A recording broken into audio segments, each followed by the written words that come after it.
आम पाकिस्तानी का 2022 जो है वो कैसा रहा, तो जवाब इसका यह है कि काफ़ी भारी रहा। महंगाई ने ताबड़तोड़ हमले किए और खुशहाली जो है वो शायद नाम को नहीं थी। एक पूरी लिस्ट है जिसमें सिर्फ चीज़ों की जो कीमतें हैं वो बढ़ती हुई ही नज़र आई हैं। फिर एक और चीज़ थी जो डिफ़ॉल्ट का ख़तरा, जिसके हवाले से खान साहब ने अभी कल परसों ये बात मानी है कि उनके टाइम पे भी ये ख़तरा जो है वो सर पर मंडला रहा था। बहरहाल उसकी शरह जो थी वो 5% थी, लेकिन अब वो बढ़कर 90% हो चुकी है। यानी इस साल के शुरू से ही तकरीबन लगभग डिफ़ॉल्ट का ये ख़तरा जो है वो हमारे सर के ऊपर मंडला रहा था और अभी फिर एकदम से हम शदीद ख़तरे वाले यानी डेंजर जोन के अंदर आ चुके हैं। तो अल्लाह ताला खैर ही करे। बुखारी साहब, ये महंगाई की, इन्फ्लेशन की या आवाम की जिंदगियों के हवाले से अगर हम बात करें तो 2022 आपकी नज़र में कैसा रहा? पहली बात तो यह कि आपको लोगों ने बहुत दुआएं देनी है। आपने कहा सिर्फ भारी रहा, खुदा के लिए तबाहकुन रहा 2022 आम आदमी के लिए। आम आदमी के लिए नहीं है, लोअर मिडिल क्लास तो खैर हम अल्लाह के फजल से जो है वो बिल्कुल एलिमिनेट कर दी है हमारे बरसरे इक़्तिदार तबके ने, लेकिन मिडिल क्लास जो है उसका भी बेड़ा गर्क है, उसका भी तबाही जो है बहुत बुरी तरह से है। अब तो दो तबके रह गए हैं, या गरीब तर है या अमीर तर है। बीच में वो जो मेरे आप जैसे लोग थे उनका तो कबाड़ा हो गया है। और इस साल को अगर आप तबाहकुन से भी कुछ ज़्यादा इस्तेलाह है तो वो इस्तेमाल करें प्लीज़। आप मैं कह रहा हूँ आप अपना रिवाइज़ कर लें। आपने जो भारी सिर्फ कहा है ना, इसको लोगों ने बड़ी गालियाँ देनी मुझे और आपको दोनों को। एनीवे, हैविंग सेड दैट, 2022 एक एतबार से नहीं, बहुत से एतबार से अगर हम इकॉनमी की बात करें तो तबाहकुन साल साबित हुआ है। लेकिन इसका कौन कौन जिम्मेदार है उसका अहाता करना बहुत ज़रूरी है। अगर आपको याद हो, जब इमरान खान साहब ने इक़्तिदार संभाला था तो एक बड़ा पॉपुलर स्लोगन था उनका कि IMF में जाने की बजाय मैं खुदकुशी कर लूँगा। याद है आपको आयशा ये जुमला? हाँ जी, बिल्कुल जी। अच्छा, फिर उसके बाद जब उन्होंने देखा कि इसके बगैर गुजारा नहीं है तो फिर जो उनके इकोनॉमिक एरिस्टोटल हैं असद उमर साहब, उन्होंने को 3-4 महीने लगा के कौम को ये बावर कराया कि नहीं, IMF में जाने के ये फ़वायद हैं और उसके बगैर कोई इकॉनमी सर्वाइव नहीं कर सकती। लेकिन मैं आपको ये बात बताऊं कि जो मुआहदे की इब्तिदा वो करके गए जाते जाते उसके आफ्टर मैथ्स अब हम भुगत रहे हैं और अभी पता नहीं कब तक हम भुगतेंगे। इसको तो एक तरफ रख दीजिए, लेकिन क्या आपने कभी सुना है कि किसी बनाना रिपब्लिक के वजीर खारजा ने भी 2 सूबाई वुज़राए खजाना को साथ मिला के अपने मुल्क के खिलाफ एक खत लिखा हो IMF को कि इनको पैसे मत देना, इनकी किसी बात का एतबार मत करना? ये भी सेरा जो है PTI की हुकूमत के और इमरान खान साहब के सर है। जब इस किस्म की घनावनी साजिशें हो रही हों तो आप मुझे बताइए किससे खैर की तवक्को करें, किसे वकील करें, किससे मुनसफी चाहें? ये हाल हमारी इकॉनमी का हुआ कुछ लोगों की बदअमालियों से, कुछ लोगों की गैर जरूरी फैसलों से और कुछ तबाहकुन फैसलों से। अब जरा आगे चलते हैं। बहुत ही अनफॉर्चुनेट किस्म की डेवलपमेंट की ये, बिल्कुल आप सही कह रहे हैं, लेकिन मैं चाहूंगी कि जरा हम थोड़ी अवामी बात करें। आपको क्या लगता है कि अवाम का जो लिविंग स्टैंडर्ड है 2022 में कितना नीचे गिरा है? क्योंकि अभी भी मेरे सामने पूरी लिस्ट पड़ी है जिसके अंदर हम देख रहे हैं कि एक बेसिक चीज जो है वो आटा होती है, उसके ही थैले में 20 किलो के थैले में पूरा 1000 रुपए का इजाफा है।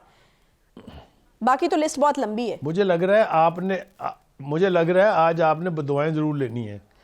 अभी भी आपने बड़े हल्के से अंदाज में इसका जिक्र फरमाया है। मैंने हल्के से अंदाज में नहीं कहा, मैं तो कह रही हूं मेरी जिंदगी बहुत गिरा है, आवाम की चीखें निकल गई हैं। मेरी जिंदगी कुछ रहा ही नहीं है। हाँ। चीखें तो पहले निकली थी, चीखें तो असद उमर ने निकलवाई थी, अब बंद हो गई। अब तो हमारे सिस्कियां, अब तो सिस्कियां हैं।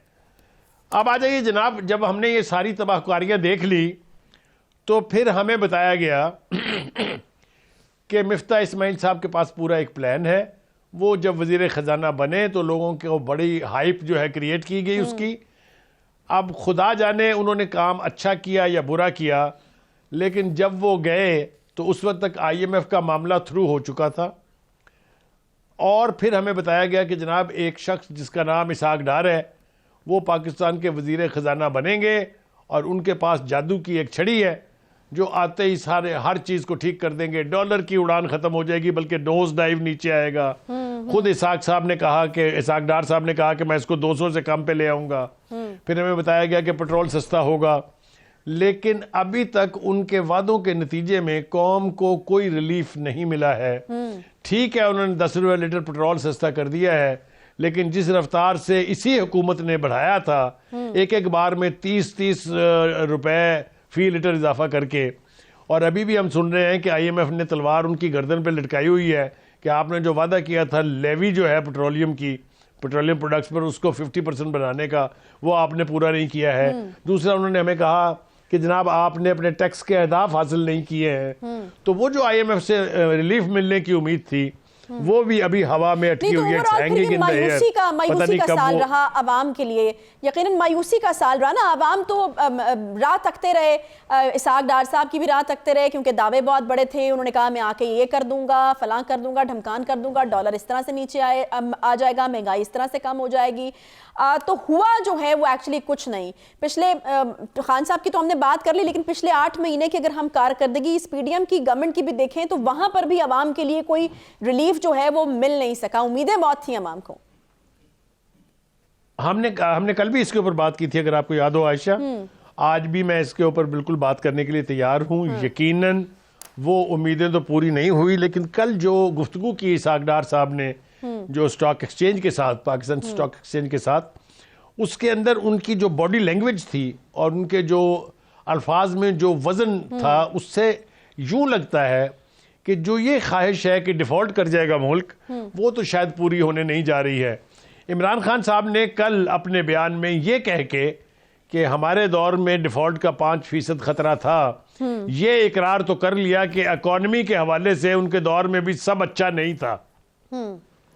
लेकिन अब वो जो 90% कह रहे हैं कि जी खतरा है डिफॉल्ट करने का, वो इसहाक डार साहब मानने के लिए तैयार नहीं है। लेकिन एक बात यहां करना मेरे ख्याल से बहुत जरूरी है आयशा, मैंने कभी नहीं देखा कि किसी भी मुल्क का अपोजिशन लीडर वो पुकार के कह रहा हो कि हमारा मुल्क डिफॉल्ट करने जा रहा है, हमारा मुल्क डिफॉल्ट कर जाएगा, इनकी पॉलिसियां ऐसी है कि डिफॉल्ट कर जाएगा। डार साहब ने कहा ना कि ऐसे लगता है जैसे पाकिस्तान को डिफॉल्ट कराने के लिए बाकायदा लॉबी हो रही है, बाकायदा एक प्रोपेगेंडा मुहिम चलाई जा रही है।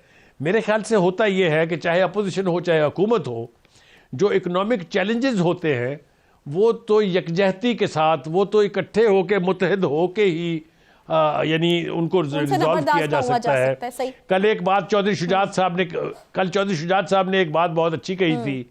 उन्होंने कहा IMF से पैसे भी उसी सूरत में मिलेंगे अगर हम इत्तेहाद का मुजाहरा करेंगे।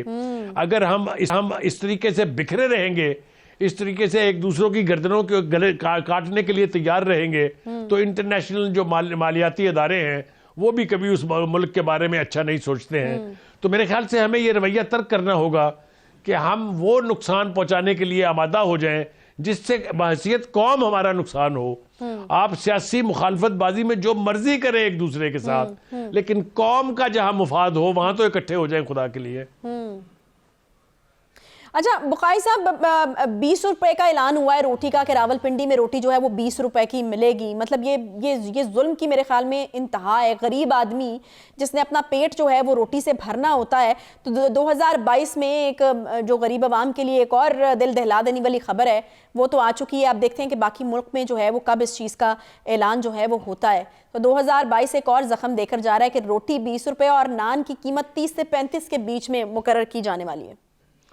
जी आयशा, इसके हवाले से जो और ज़्यादा खौफनाक बात है वो ये है कि हम ऐसा मुल्क है जिसके बारे में कहा जाता है कि हमारी इकॉनमी 80% जो है वो एग्रो बेस्ड है।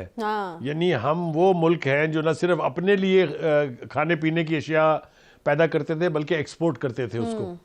अब अनफॉर्चुनेट बात यह है कि इस मुल्क में आटे का स्कैंडल हो जाए, चीनी का स्कैंडल हो जाए, हाइप तो बहुत क्रिएट होती है, लेकिन मैंने किसी के खिलाफ एक्शन होते आज तक नहीं देखा है। हम यहाँ से आटा स्मगल करके अफगानिस्तान तो भेज रहे हैं, लेकिन अपने मुल्क में जखीरा अंदोजी करके आटे की कीमत जो आपने इब्तिदा में कहा, कोई तसव्वुर कर सकता था कि 20 किलो आटा जो है वो 2300 से 2500 रुपए तक बिकेगा?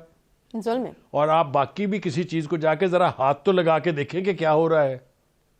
वो हाथ तो लगता नहीं, वो आगे से करंट लगता है। एतबार से मैं आपको अर्ज करूं कि ये साल इकॉनमी तो शायद इसकी ठीक हो जाएगी, लेकिन अगर गरीब आदमी की हालत बेहतर नहीं होने जा रही, वो 20 से 25 हज़ार रुपए में गुजारा कैसे करेगा जब तक कोई ये लॉजिक नहीं बताएगा मैं नहीं समझता कि ये दावा किया जा सकता है कि अच्छा बुखारी साहब, पाकिस्तान की एक इकॉनमी ब्रेक ठीक मुझे होगी। लेना है और मैं चाहूंगी कि गरीब आदमी को जो है वो कोई पैगाम आपकी तरफ से भी मिले कि क्या क्या कोई तसल्ली वाली कोई उम्मीद ही कोई दे दीजिए कि आपको लगता है कि कुछ आगे चीजें बेहतर होने जा रही हैं।